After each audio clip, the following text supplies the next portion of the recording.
Welcome to the Thriving Farmer Podcast. I'm your host, Michael Kilpatrick. Our mission is to inspire, educate, and celebrate sustainable farming. We believe that you can build a profitable, sustainable farm that gives you true farm freedom.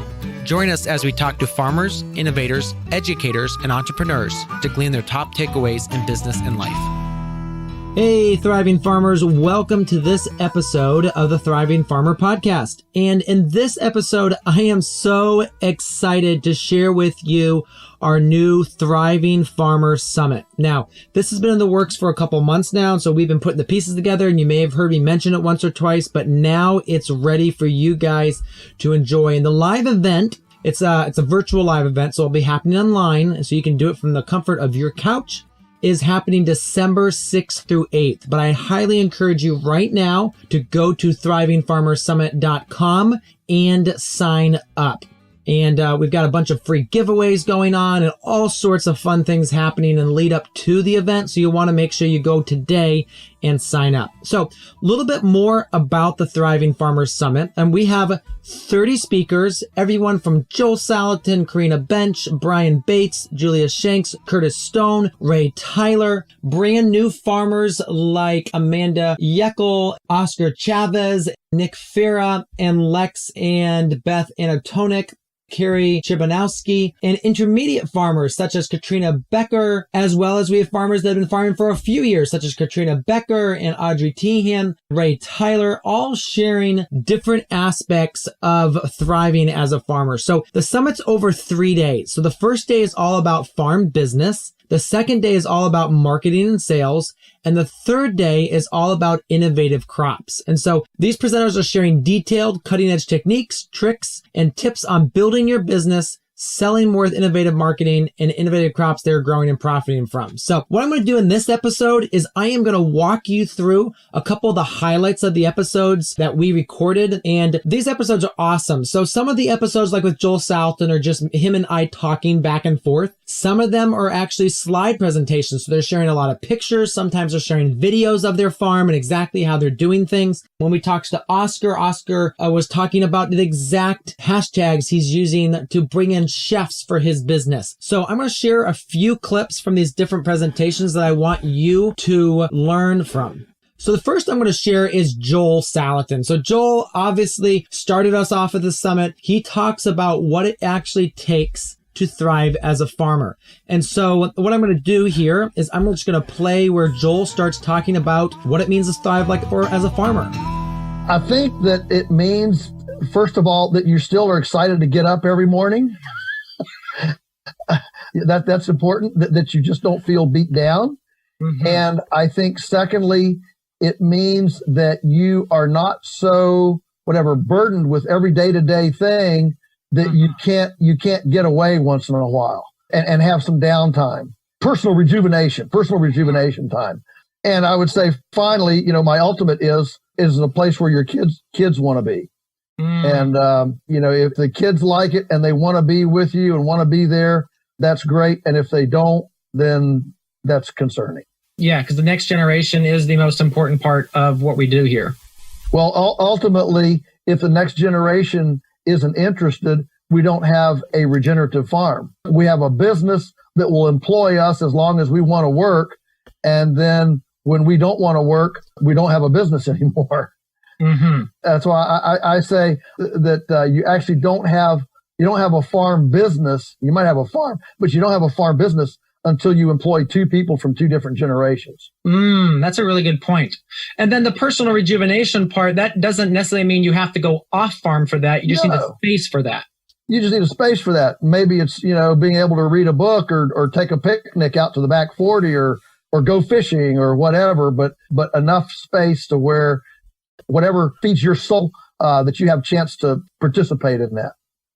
All right. So that was an excellent clip from Joel, kind of just sharing a little bit about what he feels a thriving farmer is. Now, the rest of the interview, we went on to chat about beginning farmers. We went on to chat about taking the step and going full time.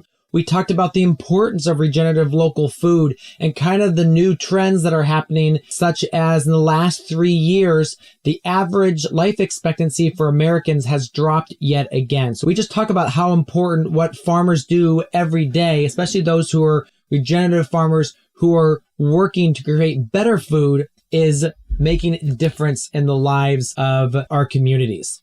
So our next speaker is Julia Shanks. Now, Julia Shanks works with food and agriculture entrepreneurs to help them achieve financial and operations sustainability. Her background is in the chef world, came out of that, entered the agricultural world, and quickly realized that farmers did not know their numbers, did not know how to make money on farms. And so what she does now is she provides technical assistance and business coaching that enables them to launch, stabilize, and grow their ventures. So what I wanted to share here was a little bit about some core principles that Julia believes. We have core principles, which we've already been talking about, that obviously you love farming, but you must be financially sustainable to keep doing what you do. And it's important to build the value of your time into cost of production, into your pricing strategies, and into your sales goals. And we'll talk about that in a few moments. And also thinking about not just like the dollar profits, but the profit per hour. Mm-hmm. So, there's many opportunities and many things you can do. And, think about it this way. Would you rather make $10 working 10 minutes or $20 working for an hour? What's the best use of your time? Certainly $20 is more than 10, but it takes more time to get it. So what is the value of your time, and honoring the value of your time? Yeah, because I see way too many farmers working 60, even 70 hours a week and being like, well, I make $30,000 a year. And I'm like, actually, you are making $10 an hour. You're just making up for it in volume. Right. And that's not a sustainable way to live, especially when you decide you want to have kids, because they take time and family, and there's so many other things that you may want to do with your life. And it's just not sustainable. Yeah. You'll burn out, and when you're young, you can work 60, 100 hours a week obviously, during peak season, you're doing 100 hours a week. We all are, but that's not sustainable, 52 weeks a year. You'll burn out, you'll be miserable, and you're no use for anybody. Yeah, absolutely. So when I think about paying myself, a business owner paying themselves, there's several places that you can work it into the equation. And I think about it in terms of the pricing strategy and my pricing strategy model. And, if it takes you, let's say, 75 cents to grow a pound of tomatoes, you don't want to charge any less than 75 cents for a pound of tomato. You might as well stay in bed.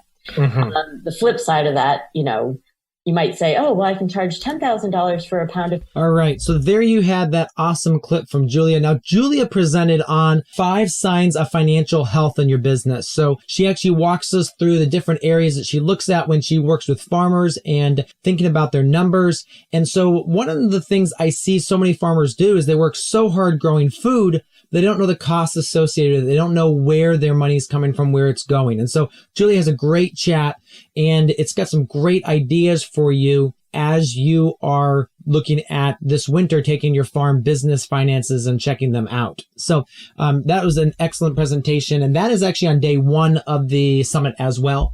The next person we're going to go check out is actually Amanda. Now, Amanda started Cluckett Farm, a 1/4-acre market garden with 200 layer chickens located in the city of Las Vegas. So that's right. She is actually within the city limits of Las Vegas. And Amanda's background was not farming at all. In fact, she experienced depression before she became a farmer due to her work on the Las Vegas Strip. And so what I wanted to share here was a little bit of Amanda's story and how she got started farming. Pays the bills, but I'm doing the farm thing on the side because it's my passion. I absolutely hated what I did for a living, and I had worked on the Strip as a server and a bartender for, 15 years. It's not my lifestyle, to live that life. It definitely wasn't a part of me. So it was very draining, and it was like soul crushing for a long time. And I stayed with it because you just make so much money doing it. And I made more money doing that than farming for sure. It came from, to be completely honest with you, I started farming because I fell into this like deep state of depression, and it was just soul crushing. It was, I can't even explain it, but if you have listeners that have ever gone through a really bad time with depression, anxiety is another one, they totally would understand this. And it was, I mean, I was almost bedridden. It was so bad. I was miserable. I was a terrible mother. I had just gone through a terrible breakup. Really like life was falling apart. I had some really bad issues with some immediate family members, and they were going through, I mean, it was just terrible. And I remember like laying in bed and doing the Netflix thing, right? And I'm just going through, and then I'd switch over to YouTube and I'd be watching TV, and I somehow fell into a rabbit hole and found Curtis Stone's videos on YouTube. And I was like, whoa, I want to do that. And I didn't think about it monetarily. I wanted to do it for a job, but I just thought like, I love the idea of like small scale farming, and I have an acre of property that's just sitting there. So we got, you know, some chickens, and then it eventually just escalated. I went from 1 chicken to 200 chickens in a very short period of time. So I was like, what am I going to do with these eggs? So I started selling them to a restaurant downtown. And I walked in the door with like this whole sales pitch and my dozen of eggs. And I was like, okay, I'm going to say this. I practiced it. I was all nervous. And I walk in the door. I'm like, hi, I have fresh chicken eggs. And he was like, cool, we'll take 30 dozen. And I was like, wait, what? And then he was great. And he kept ordering from me. And he was like, you should plant some vegetables. I'll buy them from you. And I'm like, I have never grown anything in my life. So I was like, whatever, I'll do it. I love Amanda's story. She's absolute go-getter, and it's amazing to watch her journey. She's in our small farm university, and just watch her journey in the last year of just how she's gone out there and developed new sales techniques, develops new ways to work with people in her community, because in Las Vegas, there's not a lot of farmers. And so she's developed very interesting ways with her community to partner with them and to bring local fresh food to different avenues, especially those who are underserved in your community. So it's a great story. She's a fabulous farmer, and always fun to hear her enthusiasm for what she's doing. The next speaker I wanted to share is the Curtis Stone. Now, Curtis has been a friend for a number of years, and in 2019, the summer of 2019, he did a 20-state farm tour where he visited a lot of farms. And what I had him come on is have him come on and share about some of those farms that he visited. And so he shared things on farms that were vertically integrated in the hemp space, farms that were doing multi-acre greenhouse operations, very small new farms in Quebec that were dialed in and really cranking it. And so it was really cool to hear this different models he shared and his take on where our industry is headed and the opportunities out there. In this clip, Curtis shares about the opportunities out there still in our space, as well as some of the different aspects between high value tomatoes and still very high value greens production. Stuff, when you really get into the lower and lean, a lot of people don't really dive into what actually is the net return on those crops, because there's so much work doing those crops. But with greens, it's just not even close. Oh yeah. It's not even close. Your margin is massive. The margin in greens is ridiculous, especially if you can move hundreds to thousands of pounds a week. But to do that same kind of production with tomatoes, in some premium markets, you might get $8 a pound for really fine cherry tomatoes in April and May. But the work that you had to go, like I know JM has, I believe it's 2 guys working full time all year in the tomato greenhouses. Wow. Yeah. I think that's what it is. Yeah, that makes sense. The constant fertilization, all the lower and lean, all the pruning, it's a lot of work. And especially when you're doing the real lower lean, you got to direct the way those plants grow, and you got to keep them off the ground. You really got to be meticulous about how you're managing that. And they're heavy feeders. And you got to bring in so many insects, and this is where the margin really starts to slip on these types of intensive farms. And that was the same up here with Andrew Manns. He spends, check this out, he spends $80,000 a year on bugs. That's crazy. 80,000 on bugs. Yes. So pollinators, beneficials, all that stuff. 80 grand a year on bugs. Like, holy crap. You want to get into high tunnel greens production. It's like, it's not even, it's nothing. Yeah. Like, yeah. Yeah, well, I mean, tomatoes and the nightshades are just those sexy crops because you look at, oh my gosh, I made $1,000 this week at the market on just tomatoes, but $800 of that went to the propane, the lower and lean, the labor. And here's the thing, what I tell people on tomatoes, if you have a greenhouse malfunction early in the season and lose a crop from a frost, you are instantly out lots and lots of money compared to greens. Oh, yeah. Greens are so much high margin. If you lose a crop or two, it doesn't matter. I know. And they're hardy. They're hardy. And you don't need the inputs. Like, you don't need to heat the greenhouses, really. All right. So that was an amazing clip that just go back between Curtis and me on the difference between tomatoes, which a lot of people think is a mega crop or a shiny, sexy crop, and just greens and just cranking through. Now, one of the other speakers, which I didn't have time to add in this episode, but we had Ray Tyler on, and Ray Tyler talked to us about kind of the updates that are happening in his farm and how he's changing as the market in Tennessee is changing and how he's going in full on greens production because that's really been working for him. Now, I've got another clip of Curtis that I wanted to share. Curtis starts talking about market saturation, and he really goes into just what he's learned from this 20-state trip and where there is still opportunity in the marketplace. There's probably so many other cities in the United States that don't do this. And the same goes for greens. Like, 'cause, we always hear this whole thing like, well, everybody can't grow greens, right? Well, it's like, well, yeah, you can. Because if they're still coming from California, like if people in Michigan and New York State and all these other colder climate states are still getting greens from California, that means there's a market. And the same goes for microgreens, because a lot of the microgreens in the United States come from large operations that are doing overnight shipping around. And you can go and compete with that and offer a lower price for a local product because a lot of the margin gets eaten up in transport because overnight shipping is expensive. Absolutely. Yeah. So like there's still a market for a lot of this stuff, like despite what people think. It just depends on where you are. It's not a guarantee.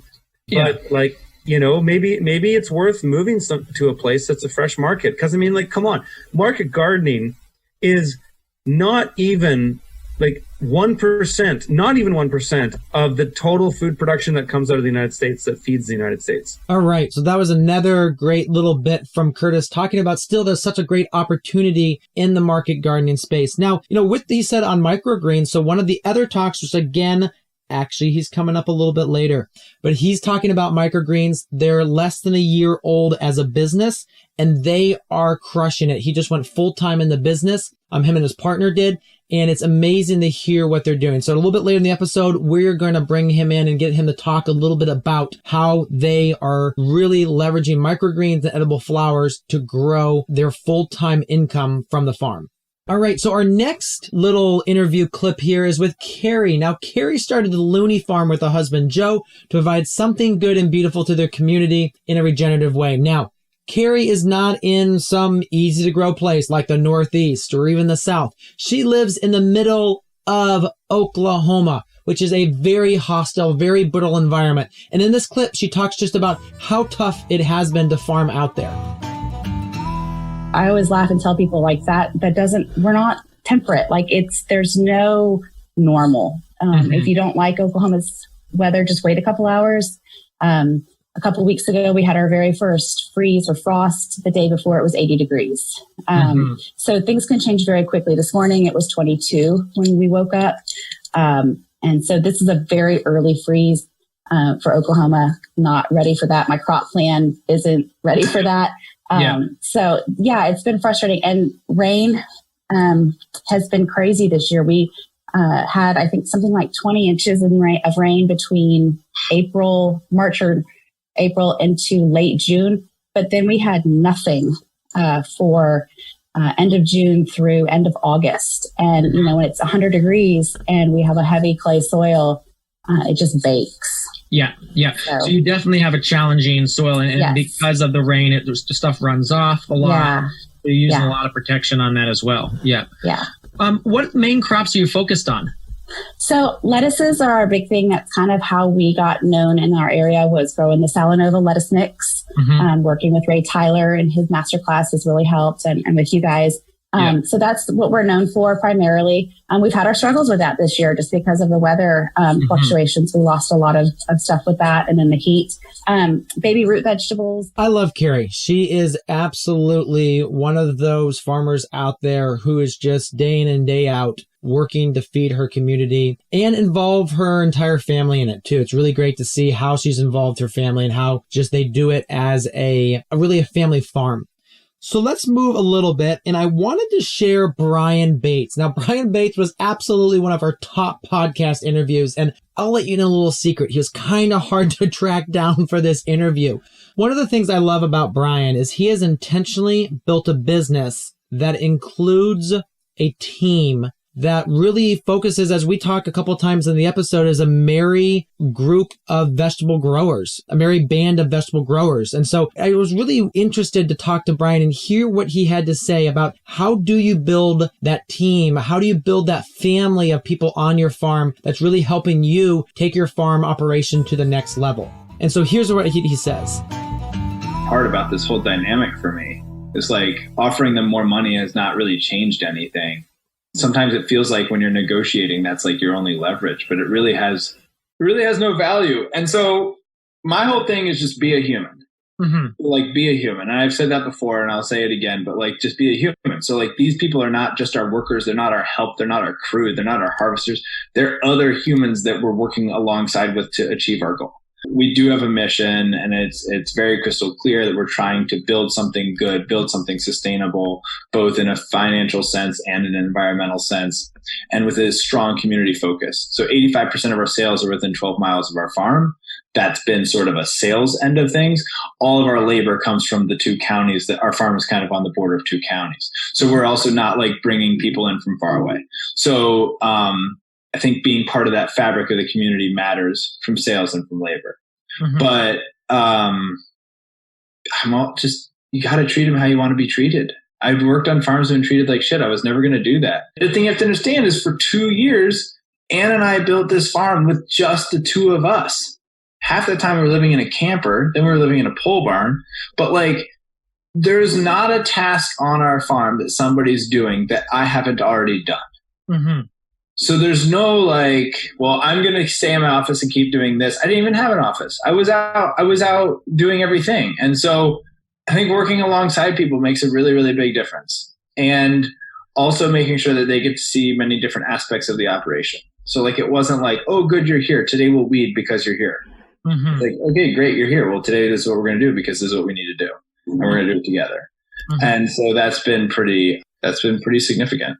That was incredible. You know, Brian is one of those thinkers of our farming generation. You know, he's one of the millennials that is going to take the regenerative farming system and the regenerative farming movement to that next level. And I love getting him involved in things like this because he just has such wisdom to pass on to us. So we had a fabulous conversation, went over an hour. He talks about some of the really innovative things that they are doing as a company to make their employees better and just really help keep their employees for longer, because he's a fan of having pro employees that are sticking with you long term. And so it's great to have him on to really chat about how they are making that work in some place that, you know, a lot of people say is a very hard place to have a farm, you know, very far north in Michigan in the cold weather, and they're a year-round farm. So it's very cool to hear that from what he was saying and just how they're making that work.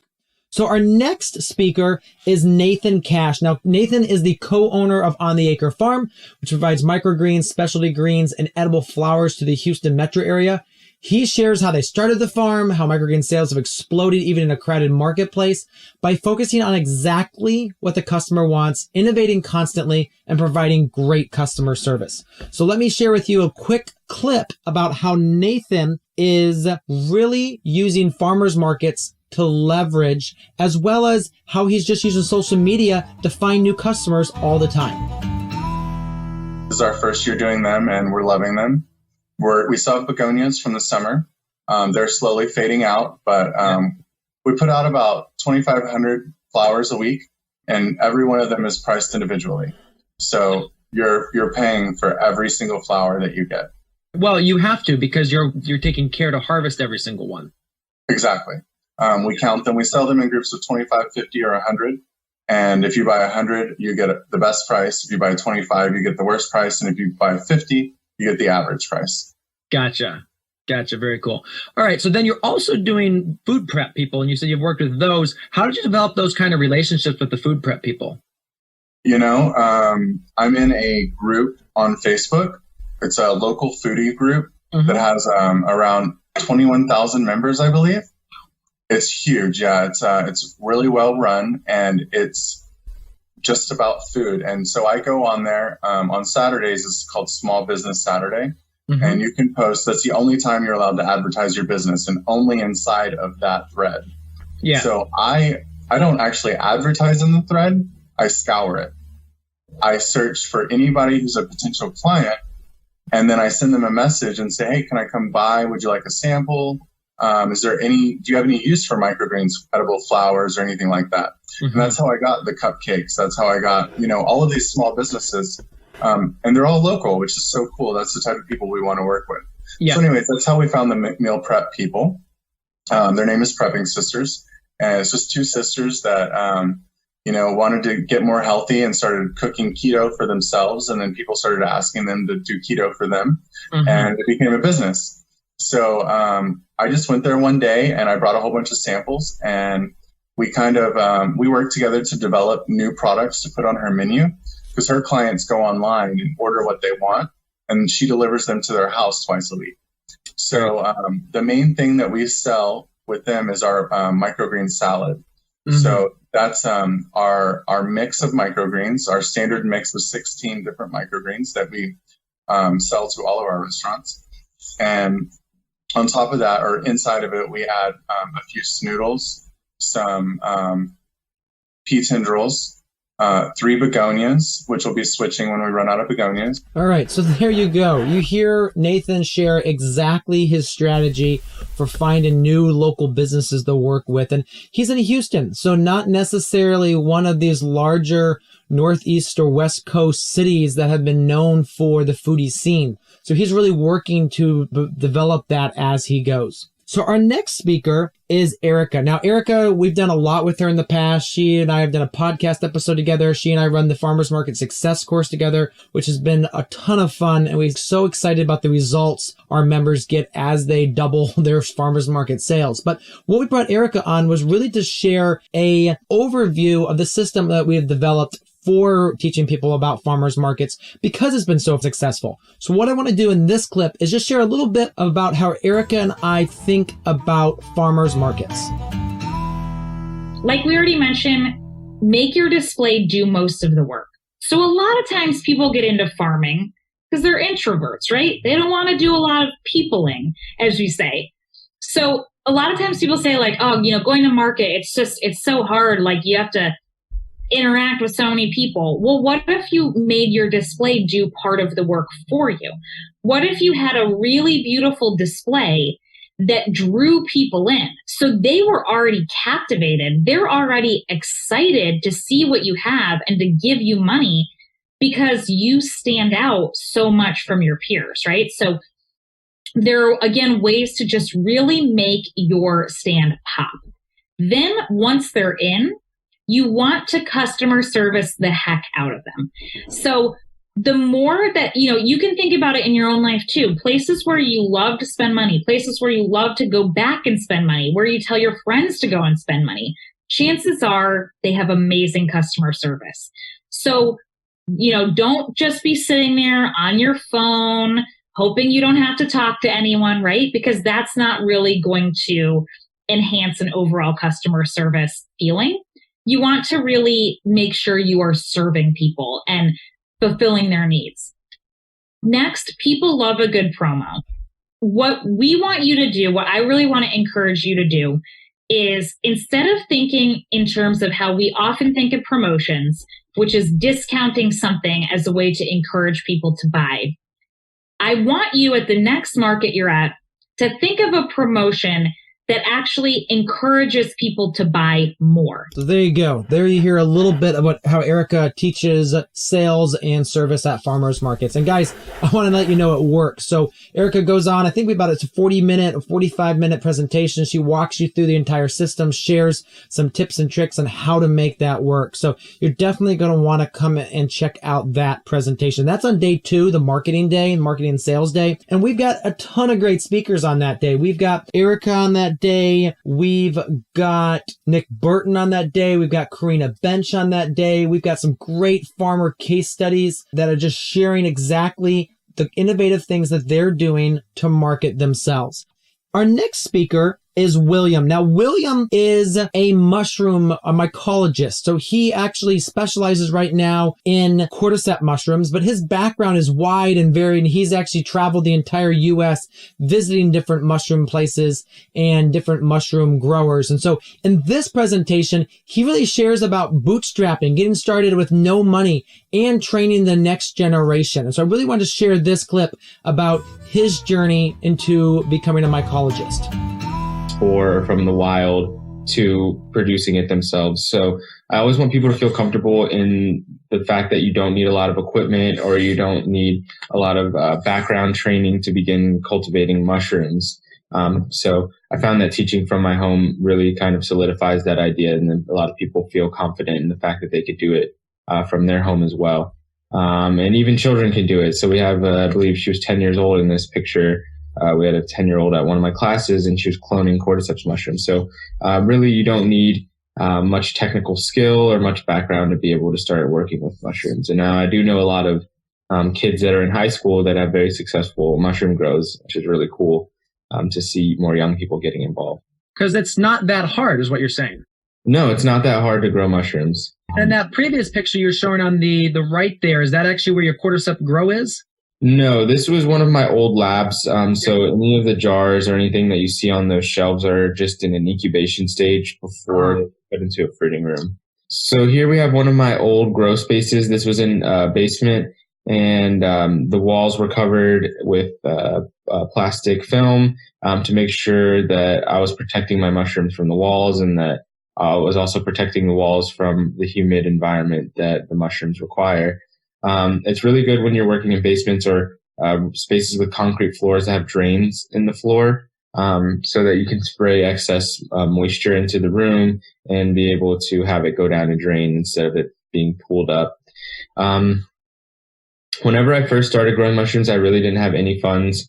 Personally, I dropped out of high school and had a child very young, so there was a lot of odds stacked against me as far as developing economic wealth or developing any sort of finances.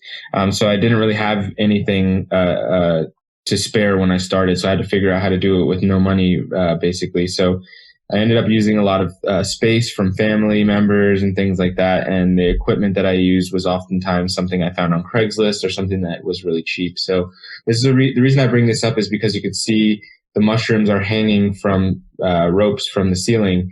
And this paracord is way cheaper than buying these racks in the back. Those racks can be anywhere from $40 to $100 per unit. And if you just get one rope of paracord, you can hang just as many mushrooms as you'd be able to hang on 6 or so of those shelving units. And this worked out really well. Oftentimes we'll tell people I'm a graduate of YouTube University because I've used YouTube to learn most of the things. And on YouTube, there's a lot of videos from third world countries where they're growing mushrooms, or Southern Asian countries where they don't have as much funds to be putting into their grows. So you see a lot of innovation like this. I mean, a lot of the large scale mushroom farms do a lot of really innovative techniques in the that can be utilized in a more low-tech type methodology. So there you go. Here's some great information about how William's passion for teaching the next generation, how he has a passion for training, his background, getting started, and how he's been hacking grows for mushrooms. And so William shares a ton of information, talks us through the exact steps for setting up a low-tech mushroom farm, and exactly about the kind of different types of mushrooms, different ways you can grow it inside, outside, in your garden, growing mushrooms in your garden as well. So it's a fascinating conversation, and always privileged to hear William share his expertise. All right, so our final presenter, and actually there's 30 presentations in this online summit or online conference, so we're only scratching the surface here. I mean, we have everything from elderberries, how to grow elderberries, how to sell elderberries. We have Ben Falk talking about growing wildlife, 9 different techniques that he's using in Upper Vermont to grow wildlife. We've got people talking about hemp, about selling hemp. We've got a case study with Lex and Beth. They're north of Toronto, and they're showing how they've built the farm that they want to farm. So a lot of people, you see them on YouTube, you see them in books, say, this is how you're supposed to farm. Well, Lex and Beth said, we want to farm the way we want to farm. And so they built a farm that serves them and their needs. So it's really cool to hear them talk about how they've grown over the last couple years. So there's a ton of speakers in this conference. I'm not going to share them all here. I want to give a few surprises on the sales page and in the summit.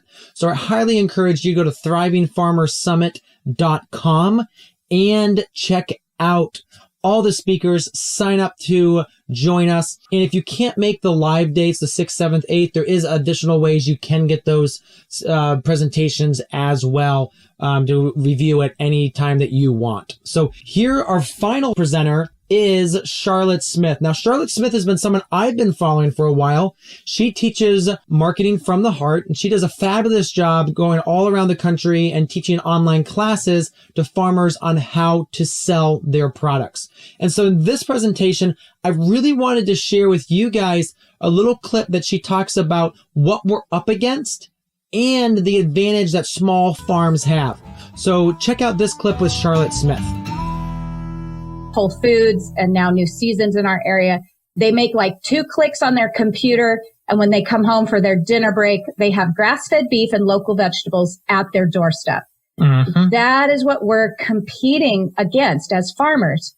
This is, I think everyone knows this is happening, but what happens is the reason people will buy from farmers and pay more money, and we all know how inconvenient it is. You can't just have it drop, click a button and it shows up at your door a couple hours later.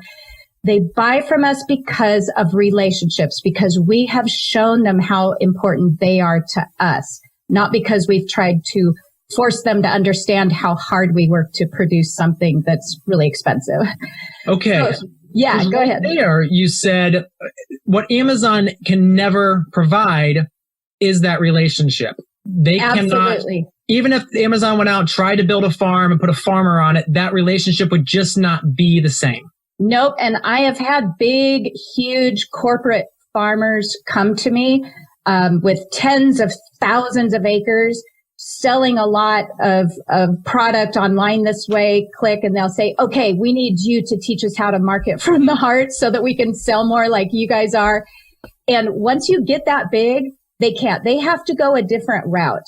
Mm-hmm. That is that is the advantage that we as farmers have, is when you do have that relationship, they will pay more for your product.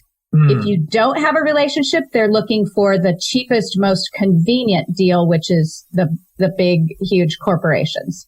All right. So there you go. That clip from Charlotte is absolutely incredible because it really gives you the exact step to what you need to do to sell your product at a premium price, is create relationships. And so the rest of the talk, we go into exactly how to create those relationships. She's got 3 steps to a profitable farm, and she shares those 3 steps, and then a lot of tips and tricks along the way of how you can make that and implement that easy and, make marketing easy on your farm. It doesn't have to be a lot of work, and she shares how to do that. So again, I highly encourage you guys, join us for the Thriving Farmer Summit.